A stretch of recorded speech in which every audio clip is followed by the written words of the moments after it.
We're doing our Q&A only, or you're going to open up for statements as well as it relates to, well, statements and whatnot.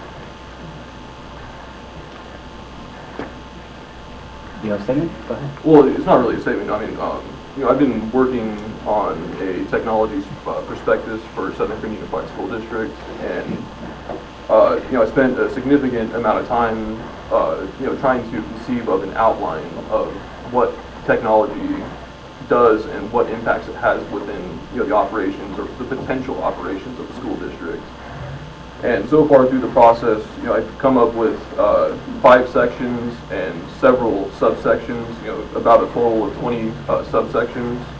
And so far I've come up with information for a single section and 1 subsection underneath that section. And it really, just talks about the foundations of information technology and the way in which information technology can be used to minimize operations costs.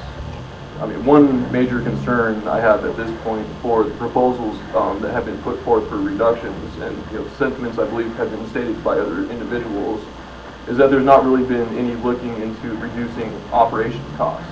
And I know that a lot of that may have been justified on the fact that our operations costs are only a small percentage of our overall budget, but nonetheless, there are still things that can be done to reduce those costs, which would minimize or reduce the impact of actually having to reduce FTEs or workforce. A major component of that technological interaction is what's known as going paperless.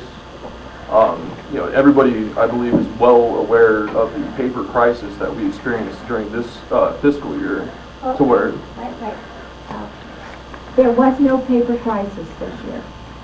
There were schools that had overused their allotment of paper, and they simply had to buy it out of their own budget. That's not a paper crisis. Well, I mean, I'm So sure the definition of crisis may be debatable, but in any case, since the purpose of this workshop is to try to save money, and you put a lot of work in this, what is the dollar amount for your going paperless? well, of course, I mean, me being a lowly computer technician, I don't have access to, or at least my perception is I don't have as good of access as maybe some people in higher positions to obtain information. I have made requests. My next step in this process is to meet with our IT director tomorrow. That was the earliest date that he could meet with me. Once I requested. But if you want to talk about dollar figures, for something as simple as going paperless, I mean that's a single action.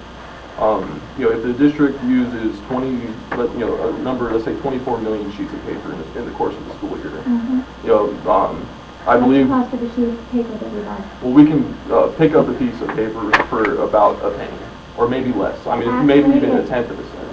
That's right, it's a tenth of a cent. But there is a labor cost that goes into preparing the paper. Somebody has to print the paper, somebody has to process the paper, somebody has to stuff envelopes, distribute the paper, so on and so forth. And those costs. I'm not going to disagree with you, but I'm also, your first statement was that nobody has looked at cutting in operations, and that. I'm not. I mean, I've attended the school board meetings, and I've not seen anybody mention anything. I mean, I would. Well, then you missed my presentation at our last school board meeting that said, I believe the percentage that's going to be coming off of all of our supplies operations is 14% of our budget. So you have to look at. I would appreciate if you would bring this to your technical supervisor. And I would appreciate the opportunity to be able to make a statement without being railroaded by somebody during the process. I mean, so far, this meeting, the prior meeting, anytime I've tried to make a statement, I've been interrupted without being able to get to my point.